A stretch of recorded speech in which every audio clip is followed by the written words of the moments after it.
Fala, terceirão. Vamos lá, sextou aqui com o professor Xandinho. Saudade de um rolê, né, minha filha?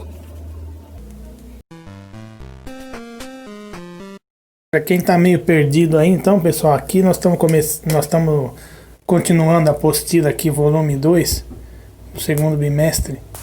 Essa aqui de capa amarela. Então a nossa parte aqui de português está na página 102. Mas é claro que a gente já tinha feito bastante coisa, né?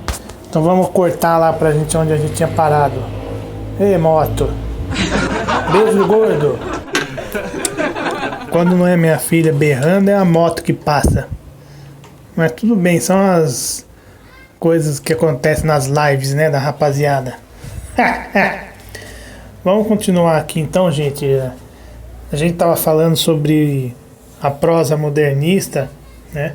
E na aula anterior, para aqueles 2 ou 3 que viram o vídeo, eu mostrei alguns livros, alguns exemplares dos principais autores que a gente pode destacar da prosa modernista, principalmente não, né? Especificamente dessa primeira fase do modernismo, que vai de 22, que é a Semana de Arte Moderna. Alguns críticos até consideram que o modernismo começou um pouco antes, né? 1916. Mas para fins de estudo aqui nosso, nós vamos considerar de 22 a 30. E entre esses romances aí da prosa modernista, um dos mais famosos e representativos é o Macunaíma, né? Nós fizemos análises até bem extensa, né, no último vídeo, colocando bastante coisa, bastante detalhes, tá? E aí no caderninho lindo de vocês aí, ele coloca 3 pedaços aí da obra, né? O capítulo 1, que é o chamado Macunaíma, que ele fala da origem do herói, né? O nosso herói aí. O capítulo 5º, que é Piaimã, né? Que é a chegada de Macunaíma à selva de Pedra, São Paulo. Que aí o Macunaíma está indo para São Paulo para tentar recuperar a pedra Muiraquitã, que ele havia perdido, né? E o capítulo 9, que é a Carta para as Icamiabas, onde ele resolve descrever a cidade de São Paulo para a sua tribo, né? E ele usa aí nesse capítulo uma série de palavras supostamente belas, uma escrita supostamente rebuscada, uma escrita supostamente bem feita. Isso é uma tiração de sarro dos modernistas com relação ao estilo de escrita dos parnasianos, né? Com relação ao estilo de escrita considerado antigo e arcaico por eles, modernistas, né? Deu um problema aqui, voltamos, né? Então vamos aqui, a gente deixou pra gente responder aqui essa questão 2 da página 111, né?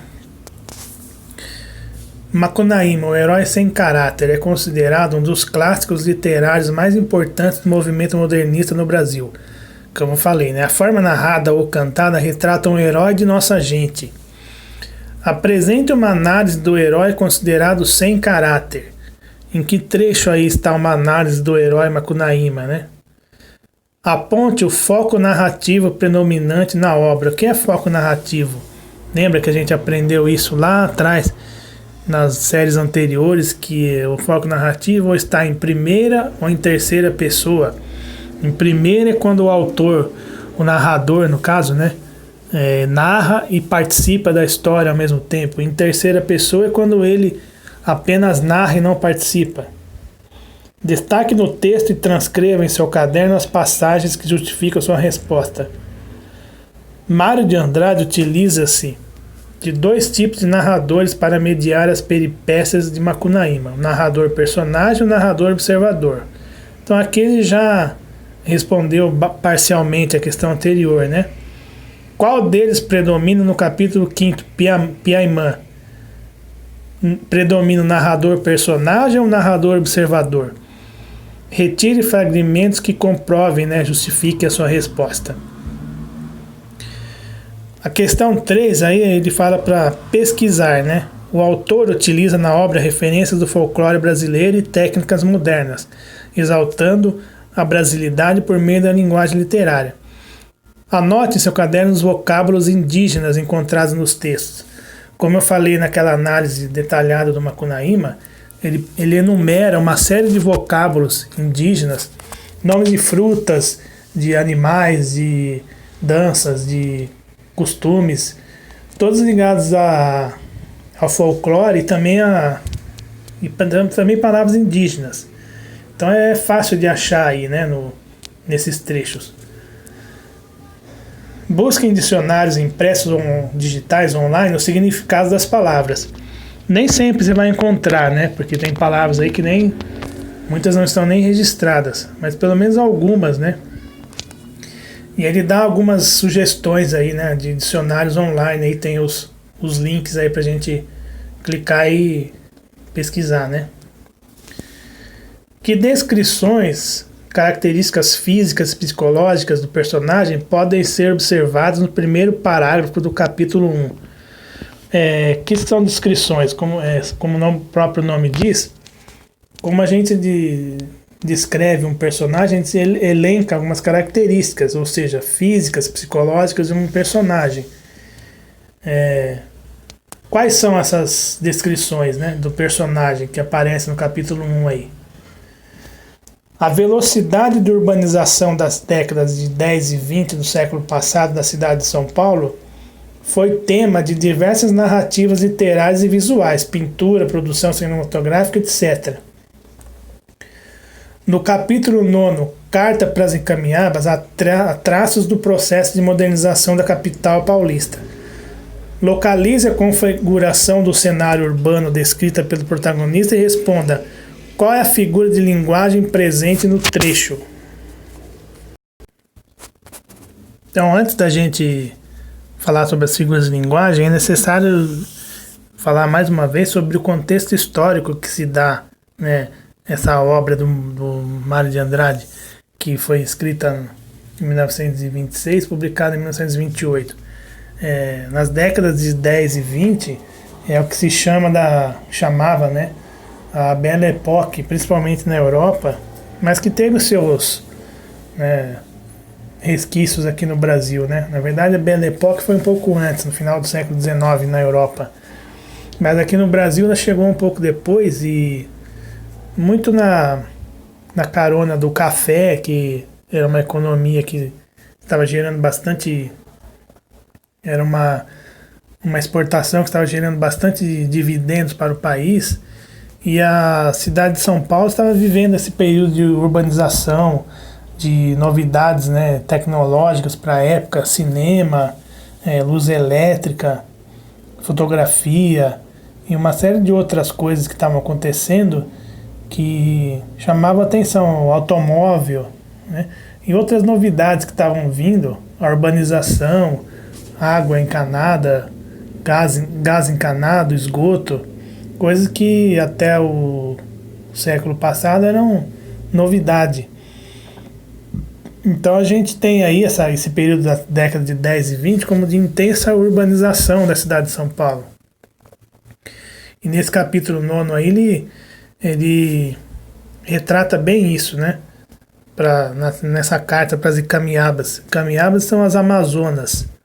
Então eram os conterrâneas dele ali na tribo em que ele vivia, né?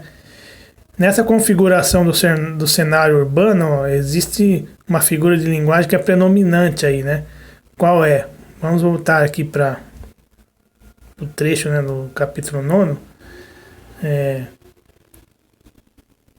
A figura de linguagem que predomina aí é a personificação, tá?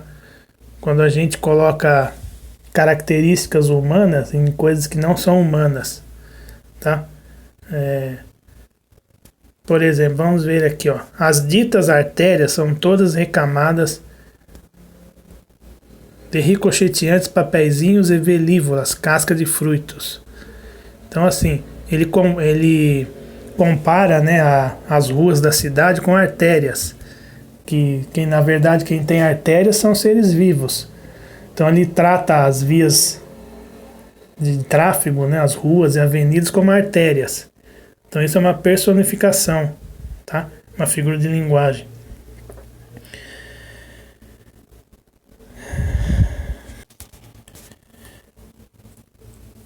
Aqui na 112, então, ó, no capítulo 9, carta para as Icamiabas, né? Aqui a gente já fez, então vamos para 5. Observe o fragmento. A máquina era que matava os homens, porém os homens que mandavam na máquina. Constatou pasmo que os filhos da mandioca eram donos sem mistério e sem força da máquina, sem mistério, sem querer, sem fastio, incapaz de explicar as infelicidades por si. Então ele faz uma análise da metrópolis de São Paulo, né? Qual a constatação a que ele chegou, né? Ele chegou à constatação o seguinte, que embora o homem tenha criado as máquinas, qualquer tipo de máquina, né? Máquinas de voar, de andar, máquinas de produzir coisas, embora o próprio homem tenha criado isso, ele acaba se tornando um escravo dessas máquinas. Então esse é o sentido do texto. A máquina era que matava os homens, porém os homens é que mandavam na máquina. Então como que pode, né, isso? Se uma coisa que nós criamos enquanto seres humanos, que nós criamos com nossas próprias mãos, com nossa capacidade criativa, como que aquilo pode ao mesmo tempo nos matar, né? Então era isso que ele estava criticando aí, né? Já naquela época, né, na década de 10, 20, uma opressão em relação ao mundo do trabalho que estava massacrando, né, as pessoas e os operários e todo mundo que estava envolvido na produção de bens materiais. Tem um filme bastante interessante sobre isso, né, sobre essa opressão do operário perante as máquinas, a indústria, que é Tempos Modernos, do Charles Chaplin, né? Quem tiver interesse em assistir, eu vou até colocar um link aí, tá? Que é bem interessante. E o filme é dessa época também, né? Na década de 20, 30, tá? Há um recurso linguístico em destaque, a repetição da palavra sem. Qual efeito ela deseja provocar, né? Dê a sua opinião. Essa repetição dessa palavra sem aí é um recurso chamado anáfora. Tá? Repetição que é normal em poemas, tá? Mas pode acontecer também em textos em prosa também, tá? Qual é a necessidade dele repetir essa palavra sem, né? Para que ele faz isso? Qual é o sentido que ele quer? Qual é o sentido que ele quer passar para nós com essa repetição da palavra sem?